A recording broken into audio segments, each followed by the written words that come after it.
Ahoj, tady Trambabka s dalším příběhem.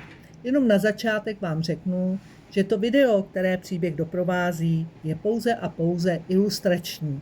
Tak začneme. Příběh se jmenuje Bitva o dveře na Kubáni a ječící fantom. Klasické odpoledne na lince 22.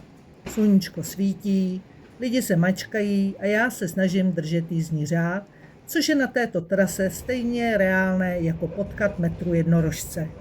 Přijíždím na kubánské náměstí, lidi vystoupí, nastoupí, pohoda. Mačkám čudlík na zavírání dveří. Jenže při zavírání zůstala zelená linka zasnutá. To samozřejmě znamená jediné. Někdy se ty dveře blokly a nedovřely se. Ach jo, tak jsem je musela znovu celé otevřít, abych ten mechanismus probrala k životu. Znova mačkám zavírání a linka zase nikde. V tu chvíli se podívám do zrcátka a v zadním voze ho vidím. Faktor X. V zadních dveřích stojí takový malý asi 10letý špunt. Rozkročený jak akční hrdina z blockbusteru s výrazem nejvyššího poslání blokuje dveře. Tramvaj za desítky milionů korun, stovky naštvaných lidí a tu tramvaj brzdí jedno 10leté lidské mládě. Tlak mi vyletěl na hodnoty solidního papiňáku. Vyskakuju z kabiny a běžím ven.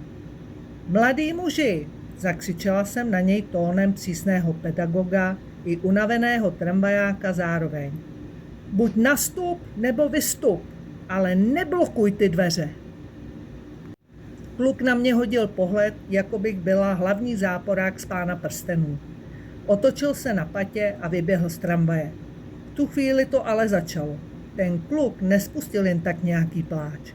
On spustil sirénu. Začal tak neuvěřitelně strašně intergalakticky ječet, že se z okolních stromů zvedly holuby.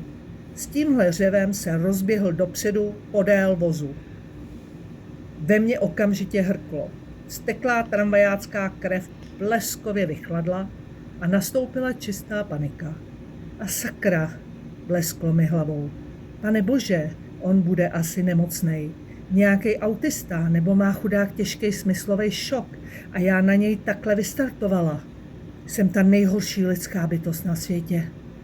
Změnila jsem strategii a nasadila jsem tam nejvíc chápavý mateřský hlas, jakého jsem byla schopna. Ahoj, stalo se něco? Ztratil ses? Kluk ječí dál, jako by ho na nože brali. Já se rozhlížím, kde je sakra nějaká pomoc a v tom ji vidím.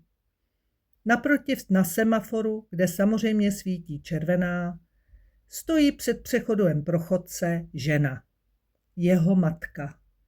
Na tváři má absolutní až zenový klid. Žádná panika. Žádný infarktový stav, že jí řidič tramvaje traumatizuje dítě. Prostě tam jen tak stojí. Kouká na to boží dopuštění, jako by sledovala dokument o migraci pakoňů a čeká na zelenou.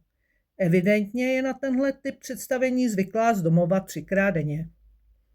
V tu chvíli jsem pochopila, že na Kubáni se dneska žádné velké drama nekoná. Jen další běžný den na 22. Zavřela jsem dveře, zelená linka se konečně milostivě rozsvítila a s úsměvem jsem vyrazila vstříc dalším neuvěřitelným dobrodružstvím na trase linky číslo 22. Tak jestli se vám to líbilo, tak mi dejte like. Děkuju, tak zase příště.